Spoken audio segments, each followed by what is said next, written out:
प्रिय स्टूडेंट, पिछली क्लास में हमने बात की थी उपसर्ग की। उससे भी पूर्व मैंने आपको एक बात बताई थी कि शब्द निर्माण की प्रक्रिया क्या है। मैं थोड़ा सा वापस बैक चल रहा हूं। शब्द निर्माण की प्रक्रिया के तहत मैंने आपको बताया था कि उपसर्ग, प्रत्यय और समास आते हैं।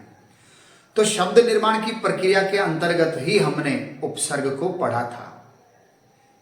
उपसर्ग कंप्लीट हुए। अब हम चलते हैं, आज हमारी दूसरी क्लास है और ये क्लास है प्रत्यय की। प्रत्यय क्या होते हैं? देखो, एक सीधी सी बात है, अगर आपने उपसर्ग की परिभाषा को समझा है और अच्छी तरह से उसे याद किया है तो प्रत्यय में आपको कहीं कोई परेशानी नहीं आने वाली, क्योंकि प्रत्यय की परिभाषा उपसर्ग की परिभाषा की बिल्कुल उल्टी है। हम उपसर्ग की परिभाषा में क्या बोलते थे कि वे शब्दांश जो किसी शब्द के आगे लगकर उस एक नए शब्द का निर्माण कर देते हैं।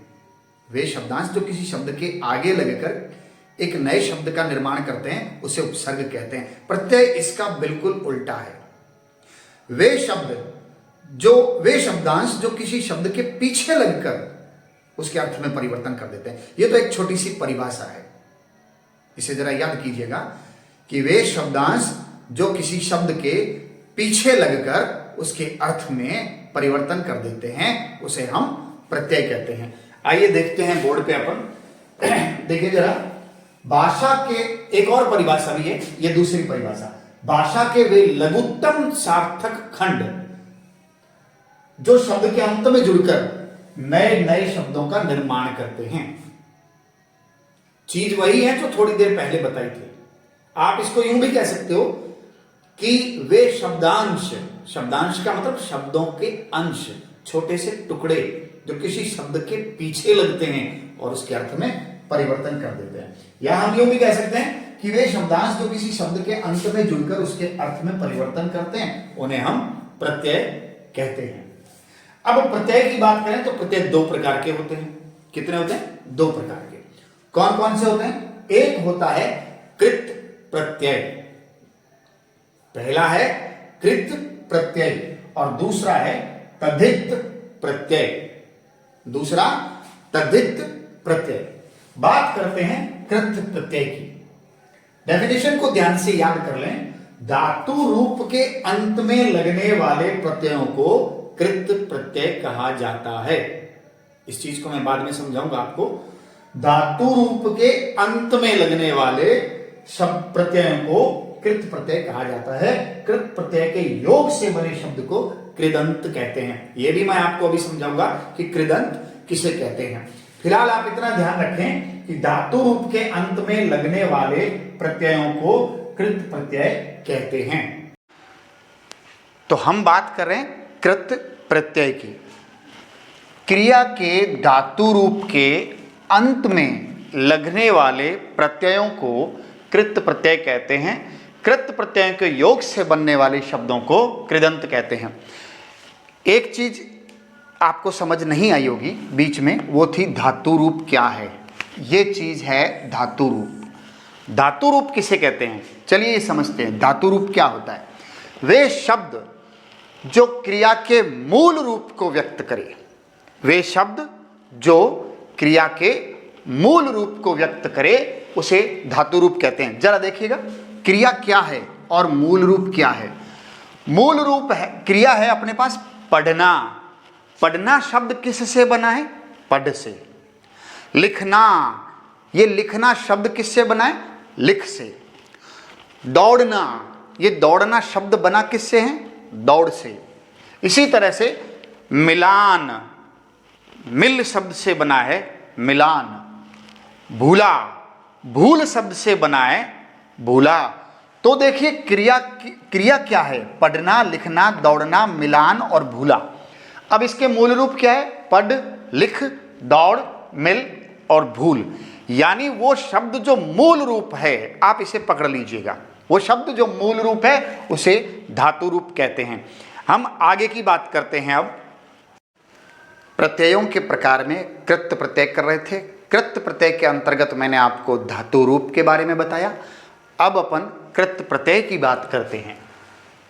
कृत प्रत्यय, ये है कृत प्रत्यय का धातु रूप और ये है उससे बनने वाला शब्द। ये है प्रत्यय, ये है धातु रूप और ये बनने वाला शब्द। अब जरा देखें, आई प्रत्यय है और क्रिया का धातु रूप है पढ़। पढ़ के अंदर जब आई लगेगा तो बनेगा पढ़ाई, और लिख के अंदर जब आई जुड़ेगा तो बनेगा लिखाई। इसी तरह से आन प्रत्यय को थक, मिल और लग में जोड़ते हैं तो बनेगा आन, थक, थकान, मिल, मिलान, लग, लगान। इसी तरह से आव प्रत्यय को हम अन्य धातु रूपों में जोड़ के देखते हैं। आव, बह, बहाव, गिर, गिराव, रिस, रिसाव। आउ प्रत्यय को हम जोड़ते हैं बिक में, बिकाऊ, टिक में, टिकाऊ, चल में, चलाऊ। ऊ प्रत्यय जोड़ते हैं हम चाल। चाल शब्द में जब ऊ प्रत्यय जुड़ेगा तो बनेगा चालू। डाका में तो डाकू, खा में तो खाऊ। इसी प्रकार वाला, लिख, पढ़ और गा, इसमें जब वाला जोड़ेंगे तो लिखने वाला, पढ़ने वाला, गाने वाला आदि शब्द बनेंगे। आ प्रत्यय को जब हम भूल, गेर और झूल धातु रूप के साथ जोड़ेंगे, क्रिया के धातु रूप है भूल, आ जुड़ेगा तो भूला, घेर में जुड़ेगा तो घेरा, झूल में जुड़ेगा तो झूला। इसी तरह से कृत प्रत्यय है अपने पास अक्कड़। अक्कड़ को अगर हम धातु रूप भूल में जोड़ेंगे तो भूलक्कड़ हो जाएगा, घूम में जोड़ेंगे तो घुमक्कड़ हो जाएगा और बूझ में जोड़ेंगे तो बुझक्कड़ हो जाएगा। तो आज अभी हमने एक चीज समझी है, वो है प्रत्यय, और प्रत्यय में भी हमने केवल और केवल कृत प्रत्यय को समझा है। अब हम बात करते हैं तदित प्रत्यय की। तदित प्रत्यय क्या होता है? तदित प्रत्यय वो प्रत्यय होते हैं जो संज्ञा, सर्वनाम या विशेषण आदि में जुड़कर नए शब्द बनाते हैं। क्या होते हैं? वे प्रत्यय जो संज्ञा, सर्वनाम या विशेषण आदि में जुड़कर नए शब्द बनाते हैं। मैं आपको पहले संज्ञा के कुछ उदाहरण देता हूं, जरा ध्यान दीजिएगा। तदित प्रत्यय है आर और संज्ञा है अपने पास सोना और लोहा। ये सारी संज्ञाएं हैं, इसे ध्यान दें। सोना, लोहा, फल, रिक्शा, जादू, बाजी, पानी, लकड़ी, दुख, रसोई, ये सब संज्ञाएं हैं। अब सोना संज्ञा है, उसके अंदर हम तदित प्रत्यय आर जोड़ते हैं तो शब्द बनता है सुनार। लोहा में आर जुड़ा तो लुहार। इसी प्रकार फल और रिक्शा, इसमें अगर अपन वाला जोड़ेंगे फल वाला, रिक्शा वाला। इसी तरह घर, जादू और बाजी, इसमें अगर हम घर जोड़ेंगे तो जादूगर, बाजीगर। इसी प्रकार पानी और लकड़ी, ये हमारे पास संज्ञा है। पानी और लकड़ी क्या है? संज्ञा। और हम इसमें तदित प्रत्यय जोड़ेंगे हारा तो पनिहारा, लकड़हारा। ईया प्रत्यय दुख में या रसोई में जब हम ईया प्रत्यय जोड़ेंगे तो शब्द बनेगा दुखिया और रसोईया। तो ये हुए संज्ञा से संबंधित कुछ उदाहरण। अब बात करते हैं विशेषण से तदित प्रत्यय लगकर बनने वाले शब्दों की। तो जरा देखें कि हैवान में अगर ईयत तदित प्रत्यय लगता है तो क्या शब्द बनता है? हैवानियत।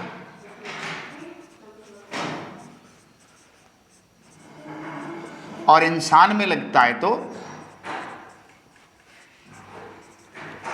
इंसानियत। इसी प्रकार नाक प्रत्यय जब खौफ में लगता है या दर्द में लगता है तो शब्द बनता है खौफनाक और दर्दनाक।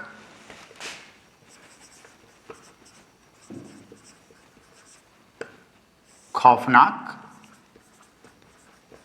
दर्दनाक। नेक्स्ट है गी। तदित प्रत्यय है गी। दीवाना में लगा दीवानगी, मर्दाना में लगेगा तो मर्दानगी। इसी प्रकार विशेषण है साधारण और विशेष, और इसमें लगाया हमने प्रत्यय तया। साधारणतया और विशेषतया। जब ईमा प्रत्यय महा में लगेगा तो बनेगा महिमा, और गुरु में लगेगा तो बनेगा गरिमा। इसी प्रकार लू प्रत्यय है, तदित प्रत्यय लू है, और जब उसे कृपा में लगाएंगे तो शब्द बनेगा कृपालु और शब्द बनेगा दयालु। वैसे तो हमारा प्रत्यय का टॉपिक समाप्त हो चुका है, लेकिन कुछ प्रत्यय ऐसे हैं जो हिंदी में अन्य भाषाओं से आकर शामिल हो गए हैं। वे तदित प्रत्यय हैं आना, बाज, गिरी, गर्दी, ई और दानी। इनको अपन कहेंगे अरबी फारसी के तदित प्रत्यय। कौन से? अरबी फारसी के तदित प्रत्यय।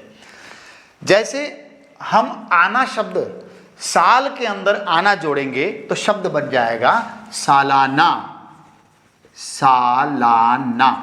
रोज में आना जोड़ेंगे तो शब्द बनेगा रोजाना। इसी प्रकार धोखा शब्द में बाज जोड़ेंगे तो बनेगा धोखेबाज, और दगा में जुड़ेंगे तो बनेगा दगाबाज। तो धोखेबाज और दगाबाज। गिरी शब्द है, बाबू में जुड़ेगा तो बन जाएगा बाबूगिरी, दादा में जुड़ेगा तो दादागिरी। गर्दी आवारा में जुड़ा तो आवारा गर्दी, गुंडा में जुड़ा तो गुंडा गर्दी। ई शब्द है, आसमान में अगर ई जुड़ेगा तो बन जाएगा आसमानी, और अगर यही खून में जुड़ेगा तो बनेगा खूनी। दानी शब्द है, मच्छर में जुड़ेगा तो बनेगा मच्छरदानी, और अगर चूहा शब्द में जुड़ा तो बनेगा चूहादानी। ये है प्रत्यय लगभग हमारे समाप्त हो चुके हैं, लेकिन मैं आपको एक चीज और कराता हूं जो कभी कभी परीक्षाओं में पूछ ली जाती है। जैसे प्रत्यय और उपसर्ग में अंतर क्या है? प्रत्यय और उपसर्ग में अंतर कोई विशेष नहीं है, अंतर वही है जो इन दोनों की परिभाषाएं हैं। वैसे मैं आपको बता दूं कि उपसर्ग और प्रत्यय दोनों ही शब्दांश है, और दोनों ही शब्दों में जुड़ते हैं, और दोनों ही एक नए शब्द का निर्माण करते हैं। मैं एक बार वापस से रिपीट कर देता हूं कि उपसर्ग और प्रत्यय दोनों ही शब्दांश हैं, दोनों ही शब्दों में जुड़ते हैं, और दोनों ही शब्दों के अर्थ को परिवर्तित करते हैं। अच्छी तरह से ध्यान दें, एक बार फिर सुने। उपसर्ग और प्रत्यय दोनों ही शब्दांश हैं। अब अंतर क्या है? एक आगे जुड़कर के शब्द के अर्थ में परिवर्तन करता है, और एक पीछे जुड़कर शब्द के अर्थ में परिवर्तन करता है। उम्मीद है आपको उपसर्ग और प्रत्यय अच्छी तरह से समझ आ गए होंगे। अगर कोई दिक्कत है या किसी प्रकार की परेशानी आती है तो आप कमेंट बॉक्स में लिख कर डालें, मैं समाधान करने की पूरी कोशिश करूंगा।